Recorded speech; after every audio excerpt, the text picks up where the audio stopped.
I don't know what you were doing in 2010, but if you were me, you were just joining Twitter. I would have been about 13. I was immediately drawn to it. I would connect with celebrities I followed, journalists I looked up to, and Twitter allowed me to stay up to date on my favorite sports teams. I instantly made new friends, connected with people through a Sims YouTube channel that I created. Please don't look that up. Billionaire Elon Musk bought Twitter in 2022 for $44 billion. Instantly, Musk overhauled the social media platform. He cleaned house, firing the CEO and laying off thousands of employees. He introduced paid verification, scaled back moderation a lot, and rebranded the entire platform to X.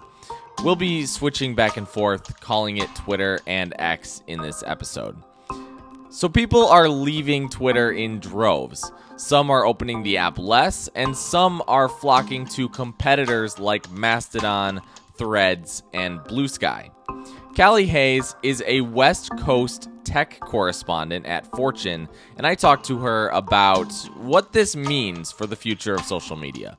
This most recent little bump of an exodus just kind of caught the media's attention because a lot of journalists finally decided that Twitter was no longer useful. Well, I mean, I'll correct myself. Twitter hasn't existed for about 2 years. It's been X for a while. So I think there's just a conflation of many more prominent journalists finally deciding that X isn't really the place that they feel like they need to be or isn't very useful anymore. So then it becomes this sort of self-fulfilling thing of, oh, I'm leaving, so everybody else is leaving. But the stats from third parties show that about 1% of users have been leaving every month, every 2 months for about 18 months. And if they're not using Twitter or X, where are they going? I mean, I think a lot of people just aren't using anything. A lot of people who used the previous version of Twitter, this is kind of a well known thing. Most of Twitter's users were not power users. They were people who would log in, quickly look, at their feed maybe for 5 minutes and not engage with anything, not post, not retweet, not do anything. So I think a lot of those people probably don't find a place like Threads or Blue Sky or any of the other much smaller kind of upstarts that have come and gone super useful. I mean, I think we're sort of entering this era of social media where it does not have the same kind of cultural clout that maybe it did 7 years ago. Do you think that this is temporary, or do you think that this fragmentation is more permanent and kind of the end of one giant platform to rule them all, as you would say? I mean, anything could happen.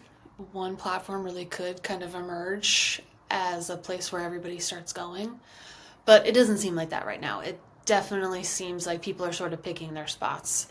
And, be it Mastodon, be it Blue Sky, be it Threads, which is Meta's, Twitter clone that they built literally on the back of Instagram. It's not even really an independent platform. Um, but the people who have kind of glommed onto each of those things are different. They're looking for different things. They interact with people differently. They have different feelings about tech and the companies that run them. But in terms of, just user base, Threads is definitely the biggest right now. Blue Sky and Mastodon are microscopic in comparison. But that doesn't mean that, they can't be powerful with, 30, 40 million users. I mean, you can definitely create a lot of moments with 30 million people on your platform. So, and that's a lot of people to be, moderating for and creating for and trying to make a useful tool. But I think, yeah, we're definitely sort of in an era of people are kind of picking their spots and hunkering down on a platform that they really like that is not Twitter. And you mentioned Threads and Blue Sky a couple times. Can we start with Threads? What if users switch to Threads? What is that platform like?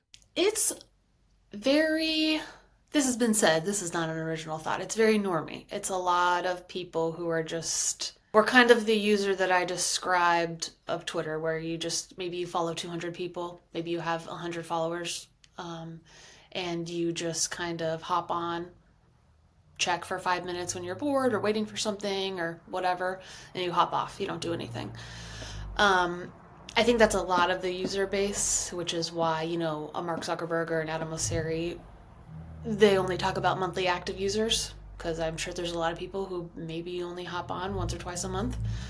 But it's very easy to use. It's very simple. It's not complicated. I think Meta gets criticized a lot for over moderation, but that type of moderation has created a platform that is very smooth and clean.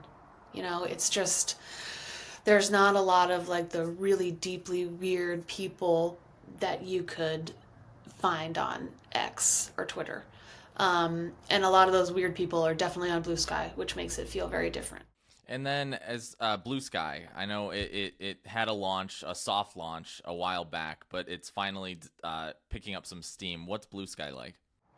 It's kind of gone in these like peaks and valleys of media coverage talking about people leaving X, everybody's going to Blue Sky.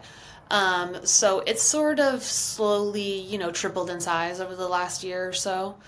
But it's different. There's no algorithm, and they're very proud of that. That's part of the reason why Jack Dorsey started it. He actually started it as like this teeny tiny thing that came out of Twitter during his time there, because he wanted something that was like, anti-algorithm, just like a straight up social media platform that was not beholden to anybody or anything.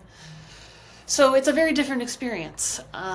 You are really locked into who follows you and who you follow.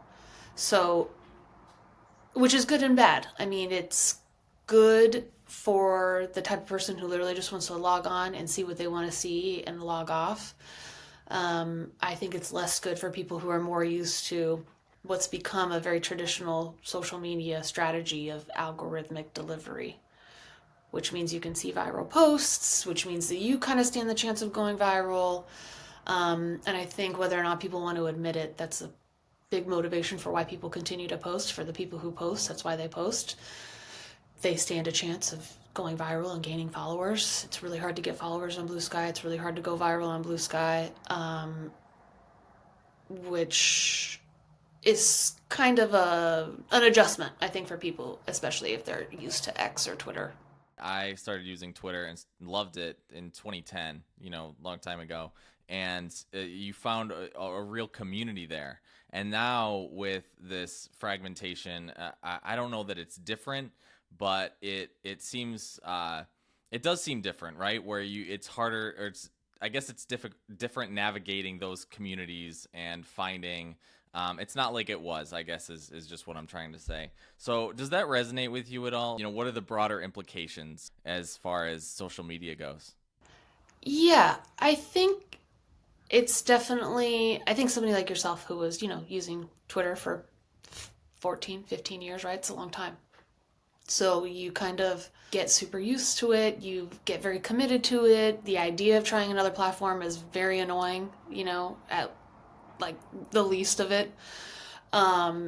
It's just become such a hassle to find the people that you were following, have them find you, yada yada. So there's this whole kind of moment with, being federated going on, to where like the user sort of can carry around their social media family, their community with them. But nothing really exists quite yet. People have been talking about it for a long time, because doing that doesn't really meet the incentives of many of these large companies that need to make money off of their social media properties. So I think we are just entering an era where maybe the social media that, you and I have maybe been using for a long time, that era is just over. Maybe it's just something that Gen X and millennials kind of created and used, and now it's over, for various reasons. But I think the implications of that maybe are being more accepting of having a smaller community online, being more accepting of social media not being a job. I think a lot of us over the last 10 years whether or not it was our teachers or our managers or whatever, kind of shoved down that like, oh, you have to post, you have to post, you have to post. I think that's sort of over. I think it's completely acceptable now. I think a lot of managers prefer if you don't post, especially in media. So I think maybe just getting back to the original intention of it was just to just kind of like say your random thoughts, post about your pets, and just kind of accept that maybe you'll get 5 likes, and that's okay. I stopped using Twitter in 2023, about August, so over a year ago, and I deleted my account completely. I didn't, some people have stopped using it, some people have uninstalled the app, things like that. But what has kind of been going on Twitter for the last year or so? I mean, it's been weird.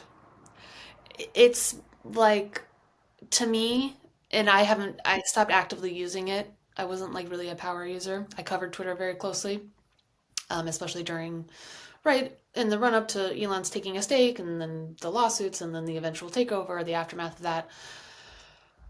But it took a minute to really kind of deteriorate into what I see it as now. Even from a very pragmatic point of view, it's just not very useful.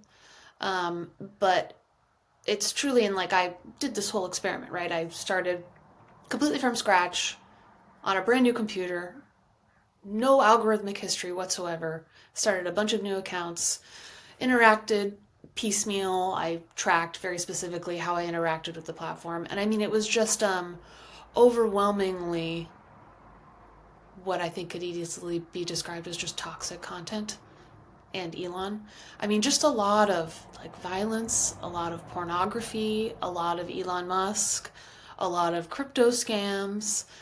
Um, and I think that's directly related to Elon Musk's avowed wish to remove content moderation from the platform.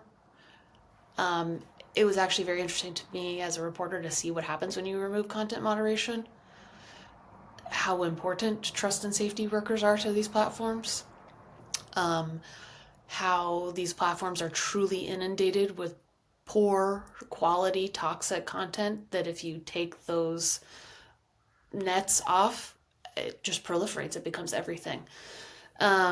So yeah, X has really turned into something very different than what Twitter was, which is why I'm kind of like, I adamantly call it X. I know people are like sort of nostalgic for Twitter, but it's just not that platform anymore. It's just simply not. There's very little relation to what Twitter was to what X is today.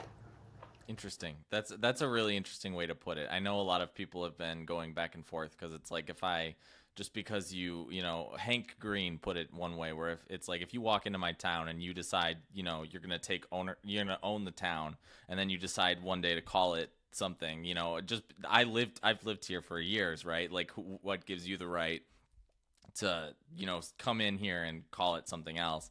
But that is an interesting way to put it. That like it's nothing like what it was when we were all growing up using Twitter. Yeah. And like I get it. I get Hank Green's metaphor. I mean, I totally understand. And I think there's sort of a nostalgia there too. And there's like this sense of ownership. The reality is that nobody on X owns anything that they post. Musk has made that incredibly clear. And also, I mean, to really stretch out that metaphor of the town, yes, if somebody just comes in and owns the town now and doesn't change anything, fair enough, you can call it whatever you want. But if the new owner of the town comes in and raises every single building and then builds up something completely new, I don't know. I think it's probably a different town. That's really fair. If X were to overhaul itself, do you think that it could win back any of its users? Yeah, sure. Totally. I think people would gleefully return. 100%. I just don't think that that's in the cards. I don't think that Musk wants that for Twitter. And I think more than any other executive, he's technically not the CTO, he's technically the CTO, but that's really just kind of semantics. more than any other executive that's ever run Twitter, his running of X is just, he is absolutely running the show. He makes every decision. Everything goes through him. It's truly a platform that like reflects his view and what he wants the platform to be.